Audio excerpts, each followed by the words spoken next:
Hey, Slay Nation, it's your host, Heather, back with another episode of the So She Slays podcast. Today, we're going to kind of be tackling a topic that I think a lot of us have really questioned ourselves about. It's like if you've ever felt lost in your journey, whether it's career or you're just not really quite sure what next thing is for you, or where you want to go, you just don't really know how to do it. The word mentor and mentorship comes in a lot, and I'm sure if you have listened to our podcast, you have absolutely um known how to level up in all different aspects of your life, but like doing it is a totally different thing. So we're going to talk all things mentorship today, as far as like, we already know kind of the importance, but we'll touch a little bit on that. But also like finding the right mentor, making sure that you find the right one, approaching, which I think is the scariest part for a lot of people, approaching a mentor, and then maintaining that mentor relationship. Our guest today, Urmi, right? I said that right? Okay, because we're trying over here. I offline, her and I had a nice little joke. I was like, you probably tell people how to say your name 17 million times. Like that is probably a discussion you have so much. Anywho, but she is the co-chair of Women in Leadership, the Montreal chapter, and she is also the host of Stories Beyond Borders, the podcast. And we're talking like all things mentorship today. So before we dive into the convo, go ahead and give us a little spiel about yourself. Yes, well, first of all, thank you so much for having me. And as you have rightly said, my name is Urmi. I'm based in Montreal.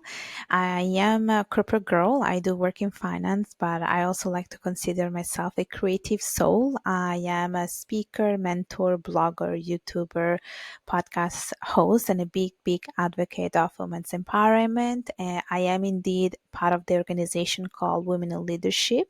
I am part of the Montreal chapter as the co-chair, where we basically try to provide the tools to the women in the community to feel empowered. Love that. Nice little summary right there. Um, so let's go ahead and let's like start with like the impact a good mentor can have on your life, whether it's personal, professional, whatever it may be. Do you have any sort of Mhm. reference stories or anything like that? I do. I do, and I think the impact a mentor can have in your life is tremendous. And I actually played both roles. I am both a mentor and a mentee, and I've been a mentor for many years. I mentored like many from different parts of their career, women who have moved around from different countries to another countries, women from different ages, and I was a mentee myself. And when I was working in my previous company, I had one of my previous managers who wasn't officially my mentor, but I did see her as my mentor because for me, she was someone that I really look up to. She is very charismatic, very outgoing, and she really acted in a way that everyone felt very much inspired. And every time I looked up to her, I was like, you know what, this is how I want to become. This is the kind of mentor I want to be. And often we think that mentorship is more about a formal commitment, but honestly, if you look around, anyone around you can be a mentor. I always say this whole thing called friendtor, which is a combination of mentor and friend. Even a friend can be a mentor. It's just someone that you feel like can provide you with, guidance and help you to basically grow, not just professionally, but also personally. Yeah, 110%. I have a lot of what would you call them, friend tours, mentors that are friends. Yeah. I have a lot of those. But I'm kind of like, I have this specific person in my head that I feel like I'm talking to when I'm asking, well, when I'm going to be asking you these kind of questions. And I have that person in my head who wants something new, right? Like, or whether it be personal life or professional, it's just like, I know what I'm doing right now is not it. But I don't know what Hmm. to do about it, right? And then I'm also talking to or thinking of the woman who's just like, I know where I want to be. I just don't know how to get there. So Hmm. let's talk about qualifiers for mentorships in those capacities. Yeah, I always say that a mentor has to be someone who's very resourceful and very knowledgeable.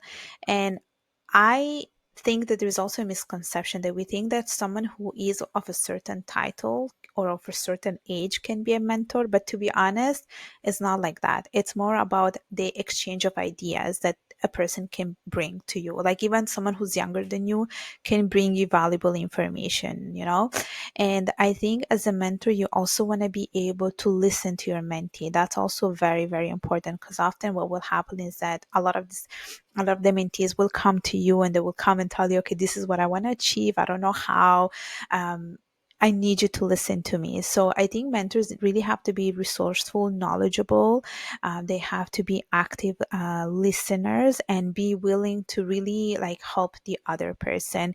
And the same goes with the mentee. I think sometimes mentee take this mentorship relationship really lightly, but mentee needs to be very proactive, meaning that they are the one who are seeking help, so they have to come prepared to the meetings. They have to make sure that they have their goals listed and they are, bringing forward the conversation. Like the mentor is there to support you, but we cannot solve all your issues if you do not tell us what you want. And so it's a two-way relationship, I would say. And I always say that a mentor can learn from the mentee as much as the mentee can learn from a mentor, and it's just an exchange of ideas. So it's a commitment where both people really have to put the effort and have to be really, really serious about it. Because in the past, I had situation where I'm the mentor, I have mentees, and I'm chasing after my mentee when it's not me who has to achieve the goals, it's them. And so those kind of relationship, they fail. So you want to make sure that everyone has, a clear idea of what this relationship will be all about. And the more you give, the more you get out of it. Mm. So that kind of tells me that from both sides of the view, right? Where a Yeah. mentee has to know exactly what they're wanting. Like they have to have a Yeah. vision of what it is that they're needing help with. Which Yes. means that you need to Absolutely. do some soul searching, practice some self-awareness as to what it is that you're actually asking for and what exactly you need help Yes. in. And it may not have to be specific because I'm thinking of all of those people who are just like, well, I want help launching this business. Okay. I Mm-hmm. feel like, and correct me if I'm wrong, that's a good enough place to start. Oh, Yeah. I Yeah. want to launch this business. This is my thought. This is what I've done or seen. What do you think? Yes, exactly. It's just, it could be also like a brainstorming session because I feel like a lot of the times mentees are also a little bit lost, and this is why they need you to bring them back to their path. And so it doesn't have to be perfect, it doesn't need to have a timeline. I think during the conversation and doing those conversations that you have with your mentor, you are able to like come up with new ideas. Maybe one idea brings to another idea. And so it could be just brainstorming. But if you have like, let's say, an idea of what you want to do, then from there you can go towards the direction that you're meant to be. And this is what mentors are supposed to be doing, really guiding you towards your path, towards your Yeah. And I destination. feel like if you are a mentor, then Mm-hmm. I think you almost have to have the talent to see through all of the muddiness that your mentee is bringing to you in order for you to be like, okay, this Yeah. is what I'm hearing. Yes. Yes, exactly. And I also feel like one, I would say, not requirement, but it's something that which is good to have as a mentor, is to be able to untap the talent of your Mm, mentees.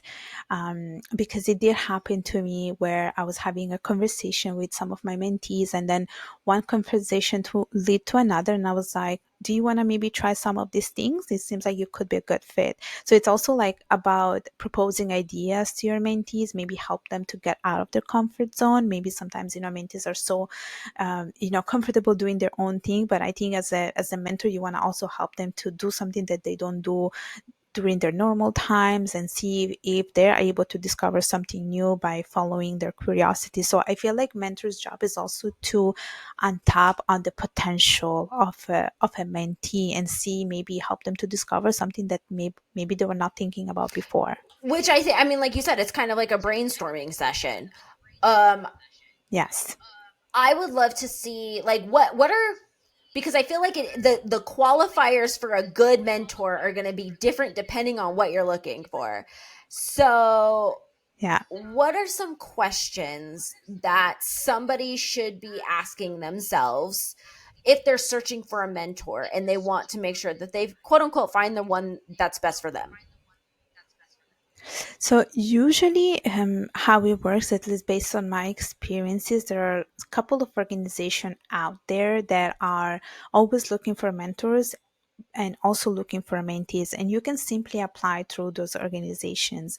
And then what happens is the organization itself does sort of like a matching type of like exercise, where they are matching people based on the interest and the passions that two people are sharing. So maybe let's say you have a mentor who comes from a finance background, and then you have a mentee that comes also from a finance background. So that will be like a potential match. And so usually when people are trying to match you with someone, they're looking for the same interests and passion. So you would be like, if you're not using any of the organization and you're just looking for someone on your own, you would simply just ask them a little bit about their background, their interests, what they're doing, and maybe see if there is something. Let's say you want to become an entrepreneur, then you are typically going to look for someone who is already an entrepreneur. So those kind of people will be able to help you with finding answers. So usually that's how it starts: finding common interests, common passions, and then going from there. But if you are, like I always say, like if you are looking for a mentor, always use any of these organizations out there, because there's so many. Because I am part of Women in Leadership, and we have a mentorship program. I was part of 100 Women in Finance, and they had a mentorship program for girls who wanted to study finance. There is another organization called Dress for Success, and even these organizations are always looking for mentors. So everything is always related to your educational background, your work background, and see if we can find any commonality so we can have a potential Yeah, I match. feel like a lot of it has to do with like it's almost like an interview kind of process if you're kind of going about it on your own without any sort of third party help. Yes, and even if you're using a third party help, here's what happens. They put you together, but then they ask you to have an initial call to see if there is compatibility. So even if they match you, it doesn't necessarily mean that the mentorship relationship will work. So they make you do the first conversation, a quick call with your mentee or your mentor, and see if there is a potential there. And then when you feel like there is an interest from both parties, then you continue with this mentorship relationship. So that's how it usually works, even when you use a third Okay. party. Okay. I mean that's good. I mean I feel like it's a little bit like dating, even though I feel like that's I I was was like going I to feel say that. like everybody has such a negative connotation to that word right now. I was going to say it's like It's dating, like yes. dating, but like think of it dating where you have a higher probability of getting what you want. Yes. I mean, it is like that, right? I think with dating, if you're looking into someone's, I don't know how it works with Tinder. Maybe I guess you look at people's interests and then you choose. I guess that's the It's same it concept. kind of, yeah. I think to what hangs up a lot of people is the Hmm. approaching of a mentor. I don't know too many mentors who have issues like with mentees, like in taking on a mentee, but I do know a lot of people who are like, I'm nervous, I don't know how to go about this, like I've never done this before. So let's talk about different ways to approach. We talked about third party help, in which they kind of take out the Hmm. awkwardness maybe. But if you are doing this yourself, like maybe maybe you are an entrepreneur or you want to do something in corporate or whatever, and you have someone in mind and you're like, I really like Hmm. them, but I'm so scared to Yeah. reach out. Like, what do we do? Yes, it did occur to me a couple of times. But here's the thing: like I approach fear in a different manner. There is a quotation that says, you know, you have to see your fear as your friend. So when you're afraid of something, try to see it more like a positive thing. And it's normal if you are looking up to someone and you want to become like the other person, but are afraid of reaching out to them. It's pretty normal. It happened to me, but you have to get out of that comfort zone and, you know, being able to embrace that fear. So my suggestion is always to set up coffee chats. They're pretty informal, so doesn't make it like something where you have to be super professional. And honestly, you can find a mentor even in your corporate, like in your company too. Like it happened to me that I did so many coffee chats. So you can reach out to this person, like whether it is through the internal chat or maybe through LinkedIn, and ask them, oh, would you be open to have a 30 minutes chat with me? I just want to discuss a couple of things, and nothing, you know, it doesn't have to be like, you're not obliged to say yes to me, just a very informal conversation. And you can start with those coffee chats, and usually they're pretty helpful. Like, and it's a little bit like, I want to call it like speed mentoring, meaning that you don't the other person is not forced to be in a long-term mentorship relationship with you. It could be just one or two settings where you're asking all the questions necessary, and then you're good to go. You know, that's how you approach a mentor. And this is something that I have applied myself. It's something that I have told other mentees to do. Especially, there was this girl who wanted to work in finance, and I told her that, look, I can share with you my own experience, but if you want to have other people's, you know, experiences and how they've done it, just do simple coffee chats through LinkedIn, look up their name, look up the title of the job that you're looking for, and whoever shows up, just ask them if they're willing to do 30 minutes conversation. And typically people are willing to say yes. If it's a 30 minutes conversation, they don't have this obligation to stay in a long-term thing. Some of them, maybe they're willing to help you out and do like a 6 months type of mentorship relationship, but some others are more than happy to do this thing called speed mentoring. And it's an actual thing as well. Like I've read about it where, you know, you just have a very quick conversation, you exchange ideas, and then you're good to go. So there are different ways where you can approach a mentor. Okay. I already know that there's going to be some people that are going to be like, okay, but is there like a formula, like a system? Is there something that I need to like follow if I'm going to do this on my own? I like both strategies. And I think a lot of people are afraid of rejection, right? So it's like they don't want to. Yeah, So it's like, you know, what if, like, how many times do I reach out on LinkedIn and say, hey, if you're available, would love to have a 30-minute chat with you about your career that's journey. it. That's it. That's as simple as that. And I think that if you are genuine about it, the other person will not say no to you. People love It just, talking. they want to see that honest People love person. talking about Yeah. themselves. Yes. Uh That's it. That's People it. love talking about themselves, and I also think too, if you kind of, I think this is like with any cold reach out, be genuine, kind of like you said, but also be like, I'm looking for advice in X, Y, and Z. I saw that you do X, Y, and Z. I love the way that you do it. Can I talk to you for 30 minutes? And just, you know, like That's really it. so simple in that factor. If they don't get back to you, then what? If they don't get back to you, don't follow up again. You know, you do not know this person, just try to find someone else. Because usually what they say, like, you will get like so many rejection, but at the end one person will say yes to you, and that's normal. That's part of the process. It's a little bit like in entrepreneurship, right? When you are first launching something, you will get so many rejection, but eventually someone will say yes. When you're looking for a job, you're applying for so many jobs, at the end someone will take you. So you just have to be patient with the process, and it takes time. It really takes time. But honestly, I had very positive experience. I think that, and even my mentees had positive experience when I suggested this. Like someone will eventually say yes to Mm, you. They will. Usually, when they see that it's a quick chat, no obligation, people are more willing to sit down with you and really go over the questions that you have. So it's a good way. Also, if you want to learn more about the market and the job market, it's a good way to advance in your career. It's a good absolutely. And way. Yeah. especially in this job Yeah. market in the US, we definitely need all the angles we can get. Um, Yes. okay. My last question in regards to this one section of this topic, Mm-hmm. what if we started out as speed mentoring, right? But you're like, you know what? I Mm-hmm. gel, we work.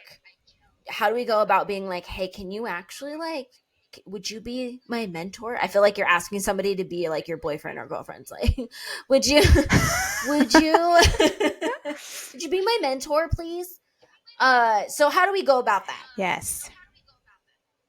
Yes, I would definitely, during the speed mentoring, definitely I would try to understand as much as possible the other person and see if they are committed. It's like you said, it's actually when you're asking someone to be your boyfriend or girlfriend. And you also want to be respectful, especially as a mentee, you want to be respectful about the other person's time because a lot of the times these people are really busy. And if they are willing to say yes, you want to be respectful about the time they will be giving to you afterwards. And I think that as a mentee, what we always want to see as a mentor, like we want to see our mentees being proactive about anything they want to achieve. So usually what I would suggest is that if the other person decides to say yes, always have sort of like a schedule where maybe you say, okay, let's meet, let's say once a week, or not once a week. Let's meet once a month, maybe for 30 minutes just to catch up. So I don't want to take too much of your time, and maybe I can use this time to ask you questions. Or the other thing that works really well is maybe you can, use WhatsApp to send audios if you have any questions, and you don't need to wait like the time to meet. You don't have to wait that particular moment in the month to ask questions. You can, if there are questions that come up, you can just ask at the moment. And this is something that is working really well with one of my mentees. Like every time she has questions, she just sends me over anything she has, and we don't need to like schedule a time, set up a Zoom meeting or a Google Meet. Like I just send audios and it's pretty easy. So she did, like I did my part, she got her answers, and you're good to go. And usually mentorship relationships should not, like, they don't really last longer than 6 months. Typically they don't, but it's a good habit to make sure that everything that you build with your mentor is something that stays on a long term, and that's how you are able to see the impact that you have made in your like in a mentee or in a mentor. These are like long, like this. Yes, you have mentorship relationship, but you have human relationship first before you establish that mentorship relationship. So I always say it's important to have those kind of relationship even afterwards, and always keep an open communication, reach out to your mentor or mentee time to time just to see how things are going. And it doesn't have to be, just because you need something. It doesn't have to be about that. It could be just to know how the other person is doing, and it's all about, being genuine to each Yeah, other. 100%. And I also think too, it's one of those situations where as um I've mentored some people before, but my thing is you are taken seriously when you come prepared. uh Yes. and that's what, because you also as a mentee have to be very observant over, again, how much time this person has, and realize that they are taking time out of other things that they should and could be doing to Yeah. help you, and being respectful of that. That also doesn't mean that Yes. you never ask them questions or you're afraid to ask them questions, because if that's the case, that's the wrong mentorship, because you're not getting what you need. um Yeah. but we kind of touched on this a little bit, but to wrap up this conversation, like, let's leave some ways in which people can, we've already established like how to get a mentor, right? um Hmm. but how do we maintain this relationship, so past the 6 months, but also within the 6 months, right? Yeah. I would say constant communication and checking in with your mentee or mentors are a good way to build long-term relationships. Like I have mentored this girl about 2 years ago, but time to time we meet. We meet because I want to know how she's doing. We meet for coffee, we meet for activities, and she appreciates the time that I give to her. So I would say constant like checking in on your mentee or a mentor and how they're doing. That's a good way to maintain that kind of relationship even in the long run. And honestly, you never know. Even in the long run, that could turn into something good as well. Like maybe you're applying for a company and your mentee or mentor has a connection with that company. So it's always good to maintain this relationship, but to be sincere about it. Just don't check in because you feel like you're obliged to do it. Just do it because it's something that comes from your heart. That's how I do it. And Yeah, mentors don't take on a mentee unless you're actually able to do so. that's it.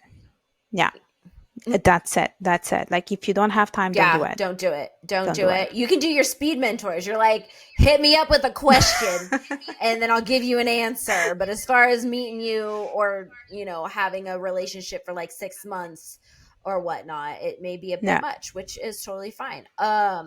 Okay. Well, so I would love to know where people can find you and follow you. And I feel like this was like such an effective, efficient little interview as for mentors. Like I'm so down with this. But where can people find you, follow you if they need to get a hold of you?